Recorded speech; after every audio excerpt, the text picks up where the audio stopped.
And we are back with the very first episode of 2023 of the podcast presented by Simple Math Matrix. It's your boy, Mr. aka Super 357, best known as Prince Godbody, and I'm joined by the God King Hoopla. And well, luckily we did have an episode to cover the end of the year, so Yeah. we covered most of the big important topics of last year. So we'll start this year on a new page. Yes, sir. And luckily, we're starting this year on a new page without having an RIP to report. Though notable people have passed away, it's been, you know what I'm saying, we have that bridge a gap in time to where, you know what I'm saying? We didn't cover, yeah. Exactly. But the big real news that has occurred since we've stepped away has been this Republican House Speaker vote. Have you heard anything about this, Nate? Yeah, I've seen it like pop up vaguely. Read about it a little bit, but I didn't read too much into it. Alright, so the Republicans are showing their infighting on the outside now. Mm-hmm. They had to elect their House Speaker, and in 164 years, something like this hasn't happened. Yeah. To where they were essentially continually not able to agree on electing Kevin McCarthy for the you know what I'm saying? Which it was a show of power for the new Republicans, more or less. I won't say Trumpers, more or less, but more of those definitely different, you know what I'm saying? Like, they were asking for certain things to be changed in order for them to give their votes, which he did succeed to just to get the votes and get things moving. And like I said, the 15th time he wasn't finally elected after them damn near going to blows on the House floor. Exactly, yeah. Like literally going to blows on the House floor. They got it settled. And my big question right now is, how do you have faith in American politics when both sides can't even agree with themselves? Oh yeah, I feel like that's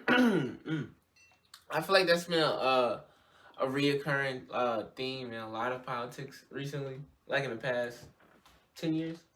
10 years, you would say? I don't think it would be 10 years. I think that might be a little bit far-fetched. I mean, because it's I mean, you can say 10 years, because you could say 2 years before Trump got elected, when he started actually trying to campaign, and then you got 4 years of him being in office, and now he's about to be, and now we're running on Biden's 4 years, so that's about 10 years. But the parties being split like they are, and what I mean what I mean by that is, we haven't seen this in 164 years. Yeah.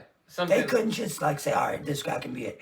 We're all like, that's like saying, all right, you and all your family get together, and eventually, like, the guy who should be it, or everybody, you know what I'm saying? Like, yeah, y'all may oppose it, but fuck it. Like, you know what I'm saying? Fuck it.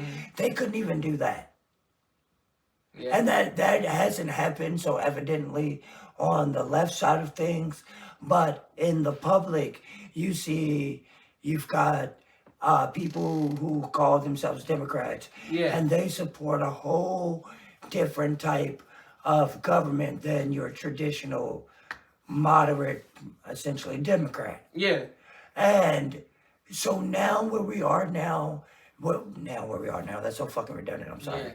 But with that said, and where we are now in American politics, what is there to really have faith in? Like, how are these people still so diehard, dedicated to these parties that can't even agree to themselves? So where are American politics? Where are American politics right now? I think they're evolving with society, if that makes sense. Because as we continually evolve and move into this new age of opinions and everything and stuff like that, even the hardcore left and the hardcore right evolves with it too. You know what I'm saying? And their hardcore stances. Well, no, the hardcore sides I don't think evolve. Well, I'm not. They're not supposed to. That's why they are hardcore. They're true to the roots. But if you're saying what you're saying, like the new Republicans and the old Republicans, New Republicans wanted things to be changed in Because order the for. new Republicans are the Trumpers. So, I mean, I hate to. But it's kind of what I'm saying. So it's like They ignorance. all But have the it's same like values. yeah, that's what I'm saying. And I don't want to say it like this, but if we bring a Trump, I don't care. I'm gonna say it. It's building ignorance on building on ignorance. Yeah. You know what I'm saying? So. You know what I'm saying? The newer ignorance is going to have the old and new. But it's still, the values are consistent. The thing with the new ignorance, I feel like, is it's the exact same as the old ignorance. It's just cleaned up verbally. Yeah, that's essentially what I mean too. Oh, well, yeah, that's essentially what I mean. If we're agreeing on that, then yeah, but that doesn't mean that it's different. It's just presented in a different way. Like 3 times 2 and 2 times 3 are not different math problems. No, They're just presented in a different way. Yeah. And that's kind of the point I'm trying to push. I feel that. Yeah. Yeah. But but the faith in American politics has been diminished over. Oh, it's been diminished. Yeah. So it's like and I understand what we're doing is zeroing in on like a key factor in it, which I think a lot of people, and it's crazy enough to think that this wasn't pushed more in the mainstream. It was. It was, but it wasn't something. It's something I've seen come across like my CNN news. Yeah. Like, you know what I'm saying? It wasn't something I seen pop up on my TL. What was you saw come up on your TL then? A whole bunch of shit. Oh shit! What up? Because like that's what I'm saying. Yeah. Like if you didn't see this come up on your TL, like, and this is something that not directly. No, it directly impacts us. Yeah. This is our American government being in turmoil. It's like an old 2 years, almost 2 years to the date of the insurrection. Yeah, it's like an old school. Or a year, 2 years. Yeah, 2 years. Go ahead, my bad. It's like one of the old school parliaments. Like in the English Change, you ever seen those paintings where they were fighting? Fighting, yeah. Yeah, exactly. Yeah. That's exactly what that reminded me. I guess that's good. I want to say politician-y. That's good politicking. Yeah, I guess so. Yeah. Like that shows that the government there's going to be change. We don't know, or you know what I'm saying? It shows that there's activity in the government, at least. There's emotion behind it? Yeah, I guess that at the least. At the very least. Mm-hmm. Yeah. But like you were saying, you didn't really see this on your timeline. So what did you see on your timeline? Oh, well, I definitely, we're talking about R. We didn't really mention RPs, but this kind of does listen to an RP. Or rest in peace to Big Scarr, who passed away. Yeah, I'm not sure if we did. Yeah. I think we did, but I'm not sure if we got to shout him out. No, he passed away this year. Last year. No, this year. No, he passed away in the New Year. Yeah, he passed away this year. I can't. But all right, so go ahead. But yeah, well, Big Scarr passed away. Gucci Mane's artist for the new 1017. He passed away from a drug overdose or a drug. Apparently. Yeah, but the story is now. No, he passed away last year, 3 days before Christmas. 3 days before Christmas. Oh, okay. Go ahead, though. Yeah. So, I'm sorry, but the story now is how the family is mad at Gucci Mane for not paying for the entire funeral. Yeah. And with him only, and not being grateful for the amount that he did donate. But at this point, we're not really sure what they're complaining about. Well I won't say it that way. We're saying it's about the amount of money. Yeah, we are. Right? Yeah. That's plain what the argument is about, or not the scuffle, the misunderstanding, however we want to phrase it. That's what the talk of the town is about. Yeah. All right, so let's start off. My question is, how do you think that Gucci gave enough to the funeral and the funeral proceedings? How do I think he with gave Big enough? Scarr being his artist and him being Gucci Mane a millionaire, do you feel like he gave enough? I feel like, damn, I kind of want to go into my direct point about it. Go ahead. Oh, because my direct point about it is, I don't feel like we should be upholding black men, you know what I'm saying, in power to what the fuck they paying if we're not holding other executives to what they're paying out for when their artists die. As we talked about yesterday. Yeah, I agree. That's another. Okay, but I'm going to answer your question. Now. Could Gucci have done more? Yes. Could other people have done more? Probably so. That, you know what I'm saying? Yeah. You know, Big Scarr that have money and stuff like that. Yeah, of course. But what he did, was that enough? Yes. You know what I'm saying? Because at the end of the day, he didn't have to give nothing. And I understand if you're an executive and you like your workers and stuff like that, but I'm gonna break it down to like this too, because as somebody who works in like warehouse and stuff like that, and work in a factory and stuff like that, I work with old people who have passed away that worked at a job that didn't like quit or nothing like that, but passed away like while still working a job. You know what I'm saying? The job just continues going and stuff like that, and that's just how society works. I'm not sure if that's even the point to go. Him giving $20,000 for a funeral, excuse me, him giving $20,000 for a funeral is something that you can't really fucking scoff at all. You know what I'm saying? And I think it's more so a misconception that people get as to when people pass away, especially rich and famous people that pass away, that that this is about to be some expensive. The most expensive casket that's ever been sold has been $40,000. $40,000, yeah. So if they paid $15,000 for his casket, it's probably going to be in the top 20,000 or 20 caskets ever sold or whatever. Yeah. Even that point aside, he's not Gucci Man as his. I know that it's insensitive, but it's true to say that he's not obligated to pay for this man's funeral. Yeah. Especially if they have a structure that's set up to where you're able to get life insurance and things like that. And the guy didn't opt, and Big Scarr didn't opt for that shit. You know what I'm saying? If the type of infrastructure that Gucci has set up with 1017 is enabling them to have, you know, lawyers and health insurance, then him putting $20,000 towards a funeral is more than gracious, if you ask me. Yeah.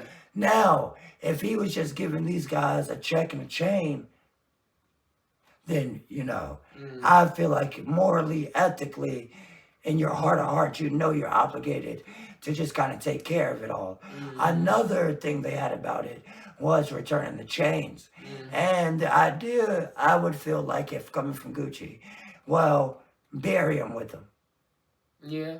You know what I'm saying? Because I also don't want some random Memphis motherfucker running around with a 1017 chain just because, you know, because he got it. Now, do we uphold, like you said, like the point you made of upholding black execs up to the standard of white execs? Well, that doesn't really apply here. When motherfuckers pass an empire, they get mad because they have life insurance. They get mad. They get mad. Yeah. There's a conspiracy. It's a conspiracy. When life insurance, Yeah, exactly. those guys have life It's insurance. a conspiracy, yeah. But it makes sense to have life insurance. Oh, yeah, if anybody, yeah. If you're a high-profile person, no matter, they say rap is the most dangerous occupation, but it's not. It's being a celebrity, and it's just because everything you have is on constant display. Everybody knows. Everybody recognizes your face, especially like you said, if you're a high-profile celebrity. You know what I'm saying? Like, what happened with Meek in Africa a couple weeks ago? And when he got his phone stolen. When he got his phone stolen. And stuff like that. Like, shit happened. You know what I'm saying? Because people just know who you are. Yep. You know what I'm saying? You're a target then. Exactly. And, yeah. And that's why you need life insurance. That's why people... Well, I mean... That's why I think if you have celebrities anything, if you've gained anything for your life and you want your children to be good, you should have life insurance. If you have kids, you should have life insurance. And the will. Yeah. And the will. Yeah. I think that's also something that rappers, younger rappers are realizing they have to do. Get a will? Yeah, make a will. Yeah, write their will and stuff like that. Because as we seen with Takeoff's situation, there was it's about to be a family fighting over his money. Exactly. Because there was nothing set up for that. And so that's a sad case. That's like a really sad part of the grieving process, I'd say, when money becomes involved. Yeah, exactly. That's the word. And that's something, and in that part is something I definitely can give my heart out to the family for, because even though like they're making a whole big spectacle about everything and stuff, like everything's being like blasted, like because this could have been like handled privately. Oh yeah, yeah, it's this definitely could been be handled behind privately. You know what I'm saying? closed doors. But the brother got on Instagram or whatever live, you know what I'm saying? Yeah, They just yeah, got yeah. on, and the father cleared it up saying Yeah. that you can't shit on the man. He gave us money. I paid for the rest. Mhm. I mean, you know what I'm saying? Yeah. Like that. That's as real as you can get with it, in my opinion. Mm-hmm. Yeah, exactly. In my opinion. Yeah, you're right. Uh, Damn, what the fuck you made me lose my train of thought? my bad. Damn, I ain't gonna hold you. Fuck it. That's a terrible segue. That was terrible. But Damar Hamlin. Yeah, Damar Hamlin. Oh yeah, so last week, yeah. Was it last week? Last week, yeah. All right. You want to give the background to this? Yeah, last week, during Monday night's football game, Cincinnati Bengals versus Bills versus Cincinnati, because it's Cincinnati. Bills versus Cincinnati. It was like 3 minutes into the first quarter, I think. Yeah, something like that. Yeah, and it was it was on a pass route, and Damar Hamlin, what? Jesus. See, you're mixing up T. Higgins and Damar Hamlin. But go ahead. Because that's who the play involved. Yeah.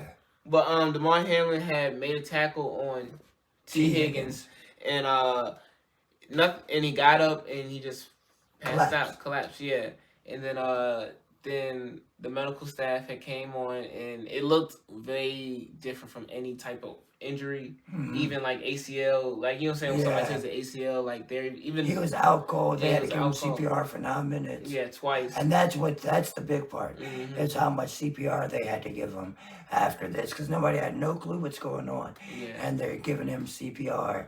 You know what I'm saying? And it's like after a certain amount of time, not having oxygen to your brain, it's kind of a lost cause. Yeah, exactly. It's kind of how people were understanding it at the time. But go ahead.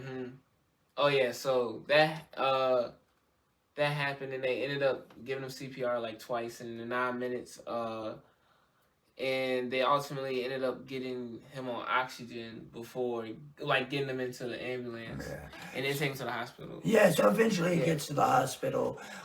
He was, pretty much in a medically induced coma with a tube down his throat. He couldn't talk or anything like that. It wasn't long before he was able to wake up and write on paper, transcribe messages, kind of show that his brain activity was functioning. And it's gotten to the point now so quickly, he's been cleared medically, not to play football, but to be released from the hospital. And if you don't believe in miracles, this is one of those. Big ups to Damar Hamlin for really overcoming something that would have killed most people, honestly. But the big thing that came out of this was people arguing over the skip tweet, arguing about whether, the game would go on. Like now that Damar is okay, and we can talk about this openly, I guess it's more so the conversation I want to have. But there was Skip Bayless was the most prolific one, but a lot of people, especially with it being the end of the season, into fantasy football, for a lot of just auxiliary players, i.e. fans, like what is there to do with this game, business wise? They end up canceling it, but when Skip tweeted that, people were on his neck, and why do you think that is? I think it's because even though, because it was like, where's the sense of, I understand, and the thing about it is, I understand the question. The question was going to be asked regardless. You know what I'm saying? The question was going to be asked whether Skip Bayless asked it, Stephen A., anybody, any other sports journalist was going to ask that question, even the news people was going to ask that question. But it was just a matter of, all right, why are we thinking about that quick? Like within the first, the first immediate time, why is that? Somebody has to think about that. Somebody, of course.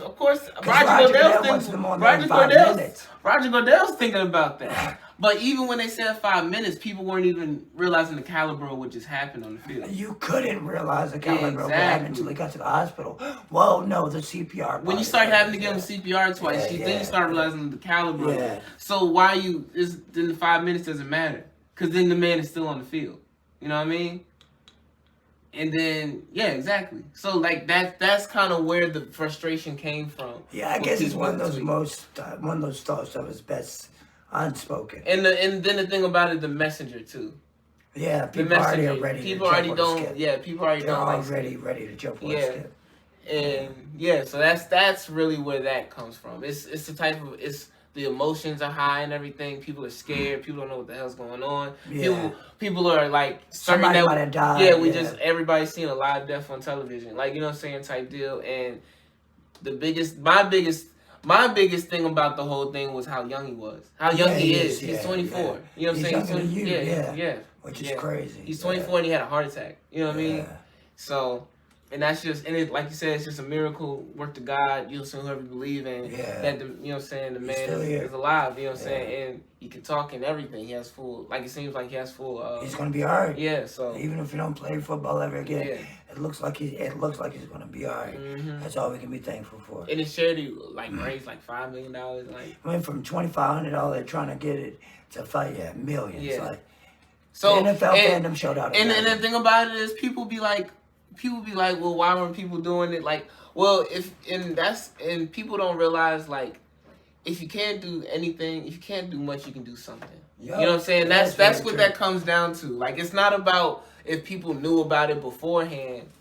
It's the thing whatever you can do at the time you this young, you know what I'm saying, this man of my age had the initiative to have a charity set up, and it only had $2,500, and it was still going. Yeah. So, and somebody found it, was like, all right, well, let's do that. You know what I'm saying? If anything, this is what we can do to help this young man, and that's what a lot of people did, and it's a good miracle story too, and oh shit, we can kind of segue into what happened Sunday when the Bills played. The two kick returns. Oh yeah, they the one to start off the game, a kick return to start off the game. After the first game back since that happened, and then one in the second quarter. He went great. They showed out for Damar. They did, really, you know what I'm saying? The entire NFL had something to represent. You know what I'm saying? Him in the game. So that was really dope. It was the last week of the regular season. Yeah. And now we're in the playoffs. Yeah, now we are in the playoffs. Shall we give... Talk, Cowboys fan. I got the bye. Eagles fan here got the bye. Yeah, I know. Because you got to make an excuse. Go ahead. I don't have to make an excuse. Go ahead and talk. If anything, I'm one of the most honest Cowboys fans. Talk about it. Are you going to let me talk? No, because you're going to let me talk. You're trying to stall out. You're stalling out. Are you going to let me talk? Are you going to let me talk? You always interrupting me. Talk. I'm producing. You always interrupting me. I'm producing. You always interrupting me. I'm producing. You always do this. Talk. You always do this, Skip. I'm interested. Go ahead. You always do this, Skip. Talk about the Cowboys. Damn. Talk about the Cowboys. Well, shit. Last week, the fucking season was ridiculously terrible. I don't understand how the fuck, like, they expect to go to Tampa to play Tom Brady, who was 7-0, which I found out today that he's 7-0 against us. I don't understand how the fuck we were about to do that. But I do believe in us, though. I'm not going to say I don't think we're going to win, because I just have to have some faith in my team, right? But other than that, the Eagles have a bye week because they ended up winning the whole conference. Yeah, we won out. They won out. Yeah, we didn't win out. They didn't win out. Yeah, we y'all won the game we needed to. Yeah. Mm-hmm. That's what I mean by that. Go ahead. So and then the NFC right now. Division leaders was you guys, top one. Yeah, we're going to get the bye. You get the bye. The Minnesota. Who y'all play? We play Tampa. And then Minnesota and 49ers play each other, correct? Yeah, and then Seahawks and Giants. I think so. Yeah. Give me 1 second. But who do you have coming? I think we're coming out the NFC. Of course, I'm going to say my team, but if I'm being realistic, I believe it's going to come down to you and the 49ers. To the Eagles and 49ers. All right, so it's the Giants and Minnesota. Okay. I got Minnesota taking that one. It's Seattle and the 49ers. I got the 49ers taking that one. And it's y'all and Tampa Bay. I got us. I'm not gonna sit over here and say I'm not. I definitely have us. AFC, it's Bengals, Ravens. This is the fun Give me part. the Bengals. Miami, Buffalo. Miami is playing with a rookie fucking quarterback this week, so give me Buffalo. Okay. Chargers, Jags. Give me Jags. A coin toss. And then the Chiefs got the bye. Give me Jags. Yeah, and then that's what I got this week. I got I can only give you at this point in time. I can only We give only you. go on first round. Oh, we only going first round. Yeah, so give me Okay. Bengals, Buffalo, Jaguars. I mean, Eagles ain't got to play, thank God. Tampa Bay, San Francisco, and the Vikings. My possible upset is the Seahawks. Okay. Give me Bengals. Give me Buffalo. Give me Jags. Give me Dallas. Give me San Fran. Give me Minnesota. I got Giants making an upset because Minnesota's fucking shaky. And Danny Dimes is crazy. Exactly. If he break one loose, Kirk Cousins gonna be sick. Exactly. But Justin Jefferson is probably the best wide receiver in the league right now. But it doesn't matter if Kirk Cousins doesn't show up. But he be throwing that bitch. Yeah, of course. Yeah, He do be throwing that. He do be throwing that's that. one thing we gotta give it to him. And I he do be throwing that bitch. But it depends on if Kirk Cousins wants to show up and play. Ah, yeah. I mean, not once, but I know you say, that's gonna be a fucking good game. That's gonna be. We got some good games. That's gonna be the most competitive game. You think so? Y'all. Yeah. Cause y'all are really trying. Exactly. Cause y'all think y'all can beat us. It's really. Yeah, I think so too. I don't know. I think so too. Y'all think y'all can beat us. I think so too. Because we haven't played with a healthy quarterback. Neither team has played each other with a healthy quarterback this year. So I think that's really to tell the story and to tell that tape. And then the 7-0 record with Tom Brady in Dallas right now is to tell the tape. And Tom Brady and Dak finally get to see each other in the playoffs. Yeah, that's true. So that's who gives a fuck about Tom Brady and Dak seeing each other in the playoffs? Only Cowboys that's fans. what I'm saying. So you just said as a Cowboys fan, I'm gonna talk my shit. I'm gonna talk what I have to talk about my team. SMH. Yeah, SMH. But yeah, Tom Brady's old as shit. So is Vince McMahon. Oh my gosh, and seemingly both of them are still overdoing their job a little bit sometimes. Oh, that's a good. All right, yeah, that's a great way to put it. Yeah. Because right now, so Vince McMahon stepped away from WWE after those 3 months. allegations we talked about. Not even allegations, like he was having an affair with one of the women that was working with him. Blah, blah. He did this shit. It wasn't like anything criminal, like nothing heinous. He was just having an affair with the woman that worked at WWE. So if you think workplace relationships are heinous, got a whole new thing to tell you about everything before 2014. Damn, what happened before 2014? I mean, that's when people started saying you can't fuck your coworkers. That was? And probably not that early, but you know what I'm saying. But damn, not that early.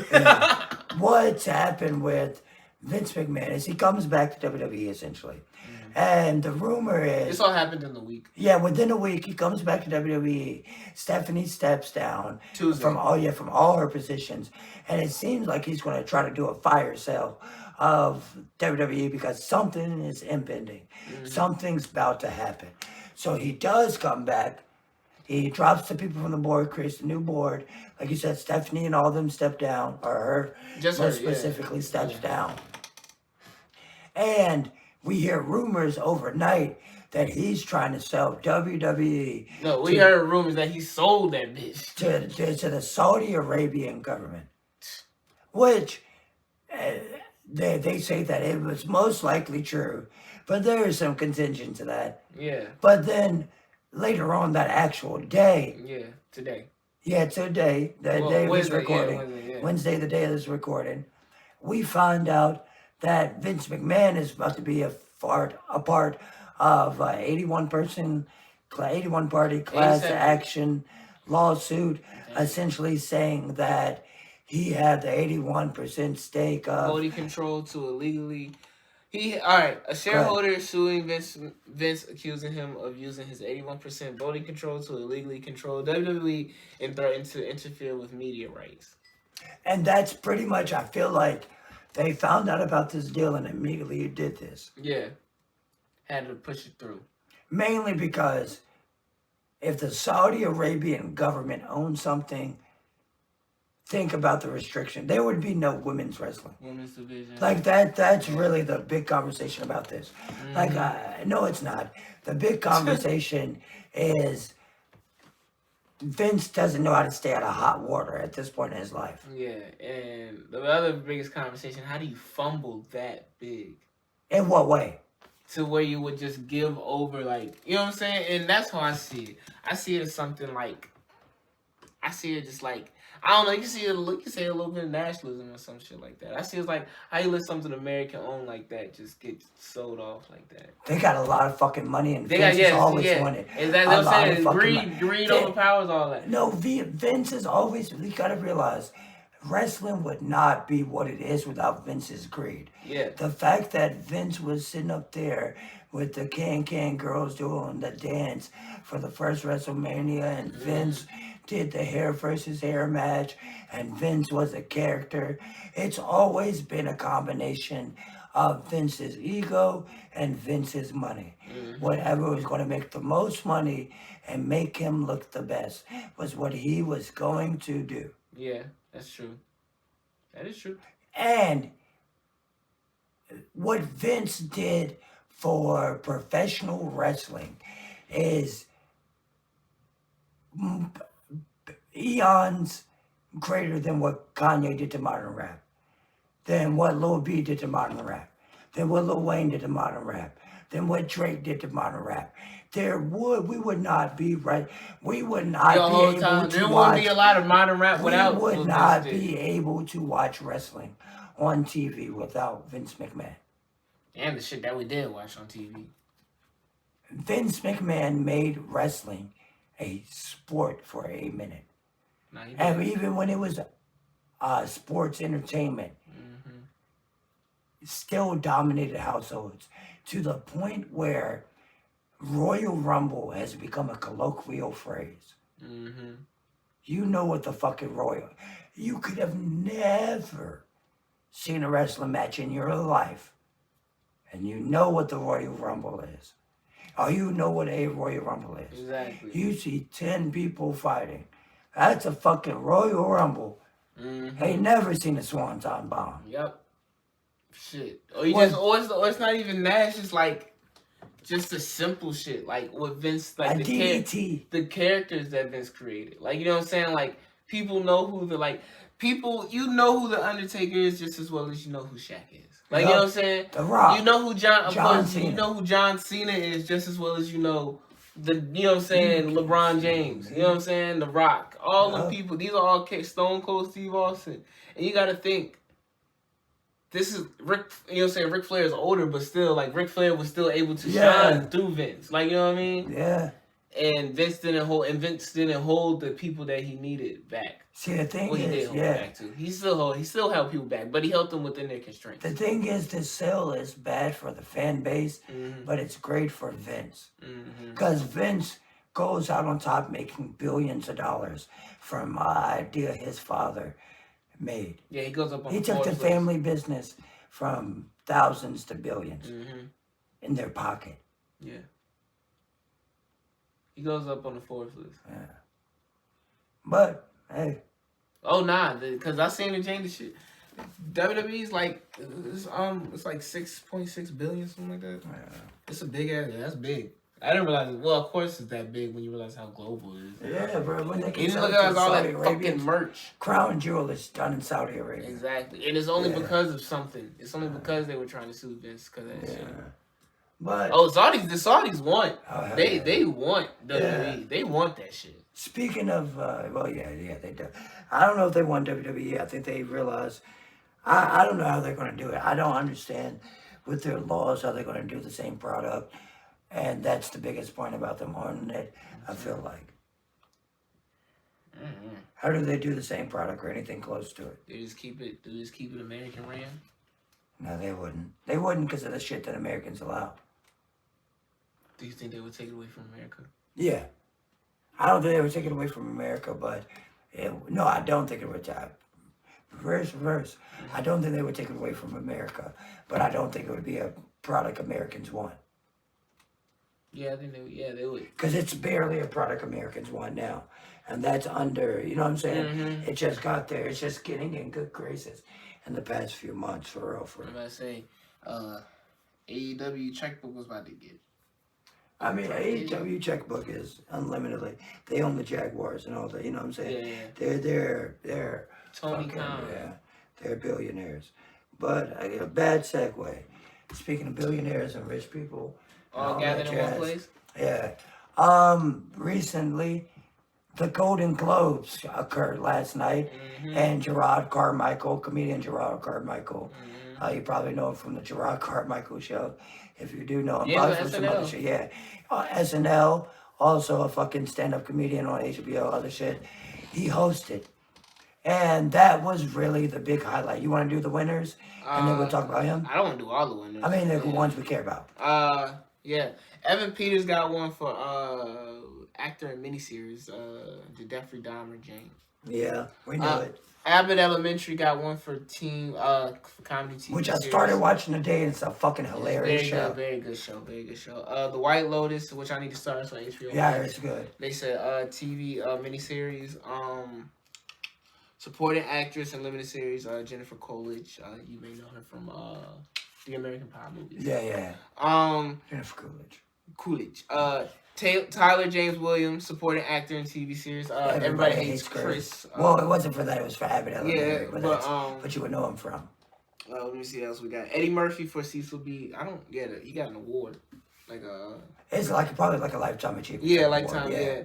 Zendaya, actress in drama. For Euphoria. Euphoria, which she's gonna get every year. She's gonna get the Emmy. So I think she's getting the Emmy. She's gonna get every award every year for that show comes out. Yeah. Steven Spielberg, The Fablemans, director of a motion picture. So yeah, they do movies at the chain.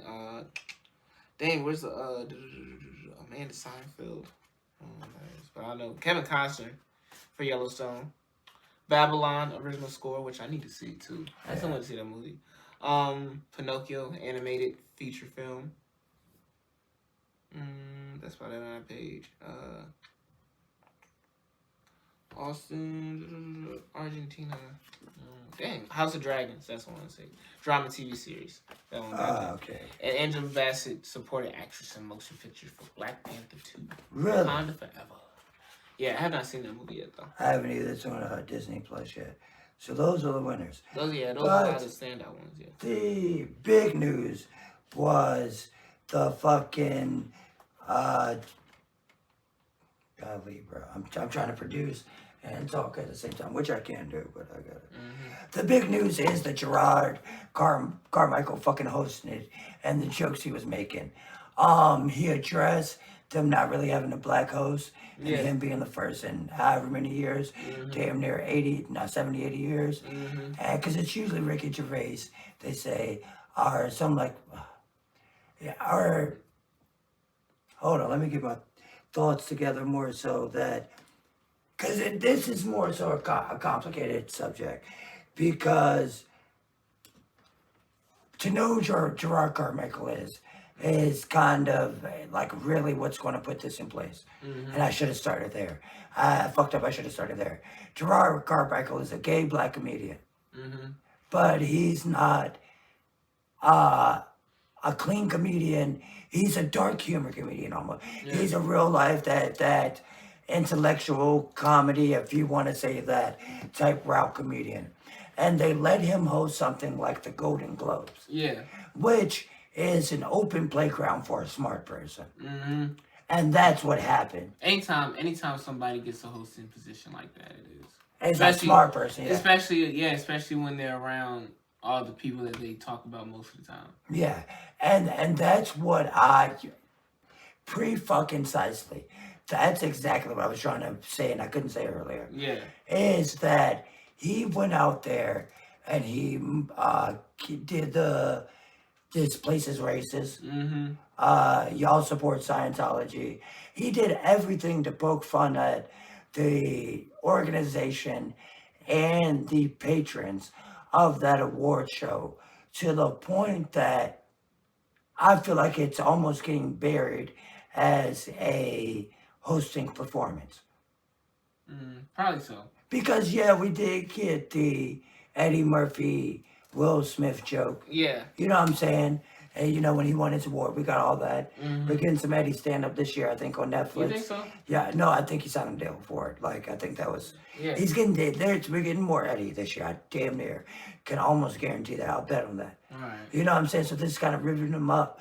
But that wasn't, that was the big story over Gerard Carmichael hosting this show and just nitpicking Hollywood. the entire time, and not in the way that you got a DUI. Yeah. You know what I'm saying? The way that like, where is this woman? Mm-hmm. Y'all are racist. You know what I'm saying? And it wasn't a fuck you. That's the brilliant, smart part about it. He didn't have to say fuck you to be snarky. Yeah, I think you can't be in those situations. Like, you know what I'm saying? If you hosted something like that, you're gonna No, you have you to be, can. you can, but you have to be real like you have to build like real damn, what the hell is the word I'm looking for? Because you can one and done it. You can just go all out and say fuck it. Yeah, of course. But sometimes you have to figure out if you like it. But if you sneak and say fuck it, because that's what he did, they won't let him do it again. Nah, I don't think so. You know what I'm saying? They won't let him do it again. No, they won't. So what? Okay. They're trying to be very progressive. That's the thing about it. That's why they're doing that. By letting him do it? Yeah, and I think he understood that. So that's why he had to go as hard as he did. Yeah. Because you're gonna use me as your card. You know what I'm saying? magnet face. Yeah, you know what I'm saying? Hey, we're being progressive. You know what I'm saying? Yeah. Because what he said they didn't have one last year because they didn't have any black nominees. Yeah. You know what I'm saying? Exactly. So, and then you just decide to get the hottest, you know what I'm saying, one of the newest, more progressive, you know what I'm saying, because he just came out last year, you know what I'm saying? No, he didn't. Yes, he did, on a stand-up. Gerard Carmichael has been out for years, bro. Who was the dude that just came out on a stand-up? Like you just said. There was a dude that, it was on his stand-up that he came out.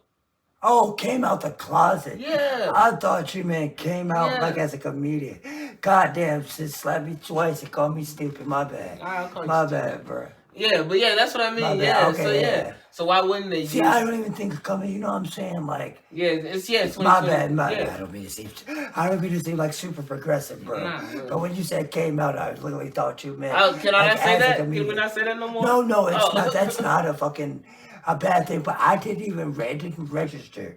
To me, you were talking about him coming out as gay at all. Yeah, It didn't at all. Yeah, because it's I not. was like, It's no, not. I'm like- It's just. It's I'm not a like, thing no, no that more. fucking show like 10 years old, nigga. What are you talking about? Oh yeah, true. But I'm saying it's like because it's not a thing no more. But Yeah. when it happened, when he when he said something about it on his thing, Yeah, thing, that so, was So the that's confirmation. Mm-hmm. Yeah. So that's like we were talking about Tyler Creator. I don't think he ain't confirmed. yes, he has.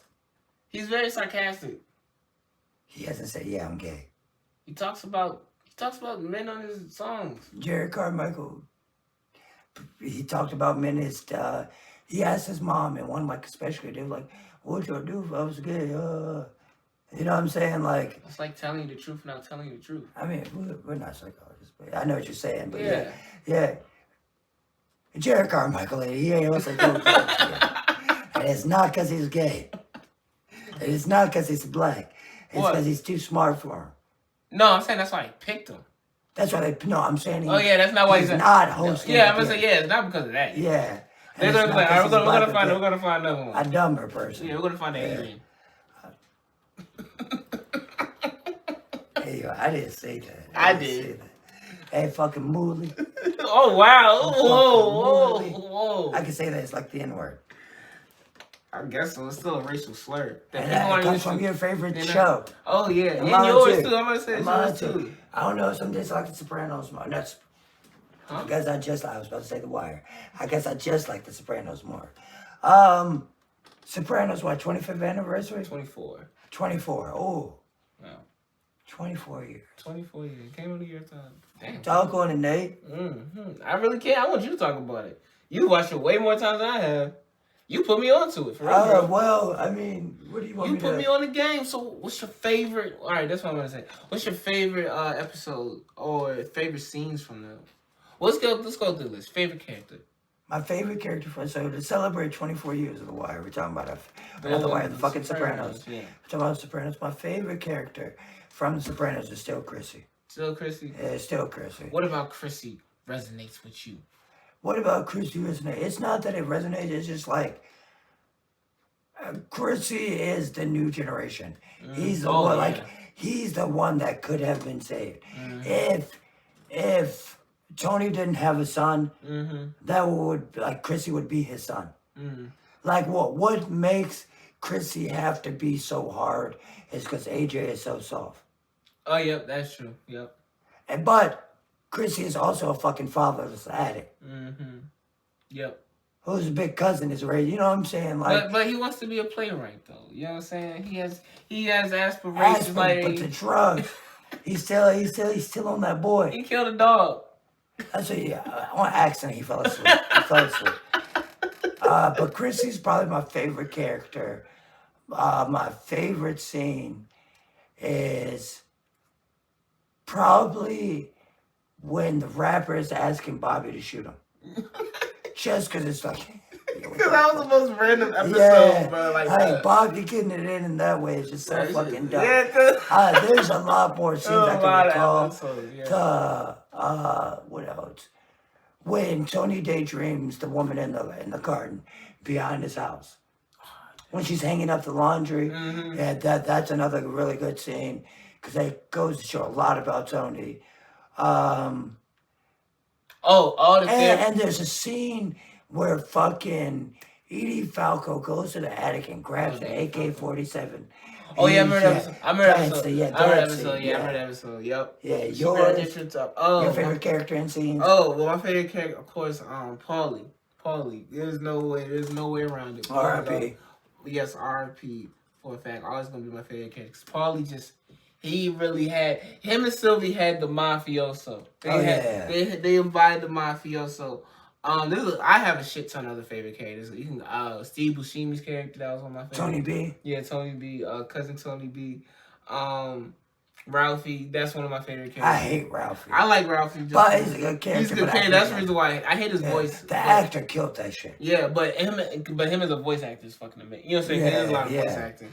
But my favorite episode is like when the whole like part. What was it, like season 4? Twin Baron, the snow episode. No. It's like the whole plot, like the underlying plot line behind season 4 is because Paulie and dude from New York, I forget the name. Johnny Sacks. Johnny Sacks are kind of going back and forth because Paulie said the joke about his wife. Oh, the mole on the ass. Yeah, the mole on the ass. The mole on Johnny's ass.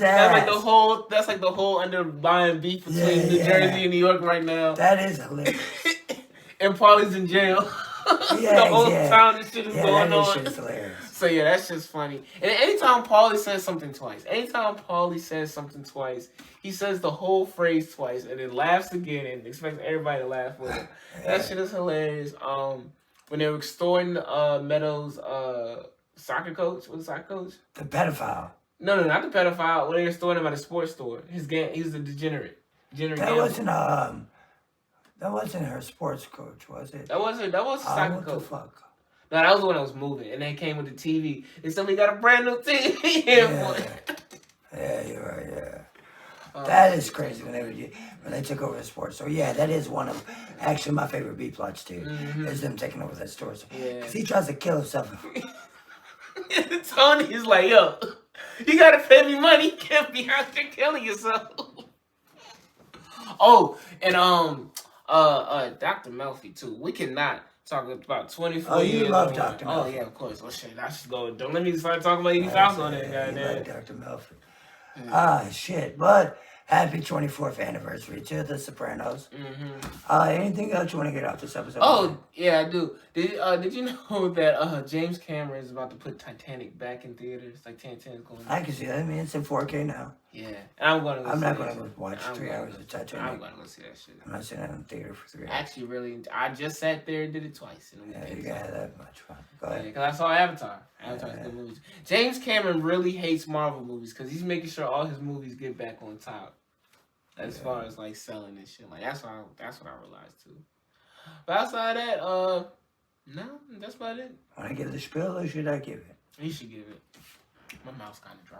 Well, everybody, thank you for tuning in to the last episode The first episode of the Maybe I Thank should. you, everybody, for tuning in to the first episode of 2023 of the podcast presented by Simple Math Matrix. It's your boy, Mr. AK Super 357, best known as Prince Godbody.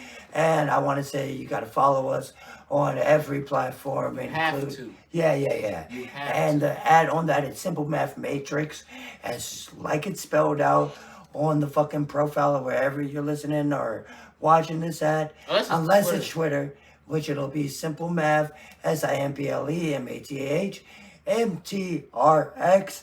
And you can find us everywhere on every social media site at Simple Math Matrix, but Twitter. We're back with a whole new season. Hopefully we'll be able to get some good new interviews up for y'all. Already got some Boondocks rolling for y'all. Hopefully we get some motherfucking permanent records rolling for you. We trying to just chill with the audience again, and we really appreciate y'all hanging with us. Like I said, be on the move more this year. You know what I'm saying? Do a little more of everything. In Nate's New York accent. Yeah, it's your boy, Mr. aka Super 357. And it's the guy, King Hoopla, B. And we out. Peace.